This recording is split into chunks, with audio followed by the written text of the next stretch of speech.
지금 온 국민들의 최대 관심은 탄핵 심판 결과가 언제 나오냐인데요.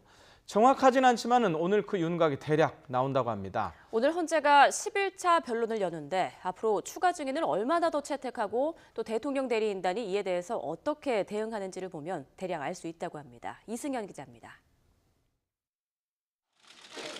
지난달 탄핵 심판 1차 변론 이후 헌법재판소는 10차례 변론을 진행하며 탄핵 심판의 속도를 높여왔습니다. 헌재는 현실적 상황을 근거로 3월 13일 이전 선고라는 구체적 데드라인을 제시했습니다. 헌법재판소 구성에 더 이상 이 큰 문제가 발생하기 전에 늦어도 3월 13일까지는 이 사건의 최종 결정이 선고되어야 할 것입니다.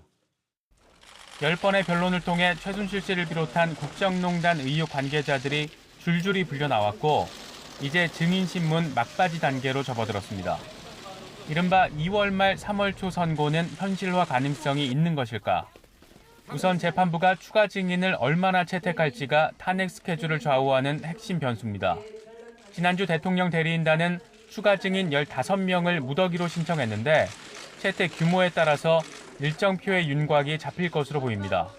15명 가운데 한 번 신문을 했거나 기각된 증인들은 대부분 기각 가능성이 높은데 새로 신청한 증인 5명이 모두 채택된다고 가정하면 2번 정도 변론을 더 열어야 합니다.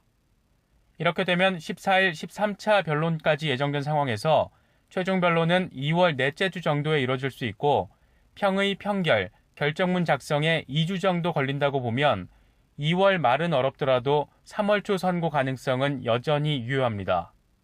다만 마지막 판결이 이정미 재판관 퇴임일인 3월 13일 직전에 이뤄진다면 선고 시점은 3월 말로 미뤄질 수 있지만 이 경우에도 최종 결정문에는 재판관 8명 모두 이름을 올릴 수 있습니다.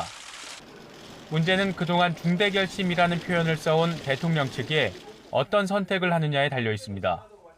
자칫 대리인단 전원 사퇴가 현실화되면 대통령 대리인 필요성 논쟁에 불이 붙으면서 탄핵 심판의 쟁점이 흐려질 수밖에 없고 탄핵 일정표에도 부정적 영향을 미칠 가능성이 크기 때문입니다. 대통령 측의 증인 신청을 모두 받아들일 수도 없고 그렇다고 무더기 기각으로 변호인단을 자극할 수도 없는 만큼 최악의 상황을 피하기 위한 재판관들의 묘수 찾기가 이번 주 변론 내내 이어질 것으로 전망됩니다. YTN 이승현입니다.